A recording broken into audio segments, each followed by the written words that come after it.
Corsair, and their whiskers have the sea lion's sense of touch. They contain fibers, which makes them sensitive. Oh, nice one!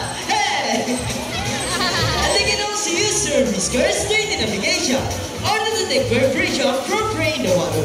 And their small external ears give them a good sense of hearing both above and below the water surface.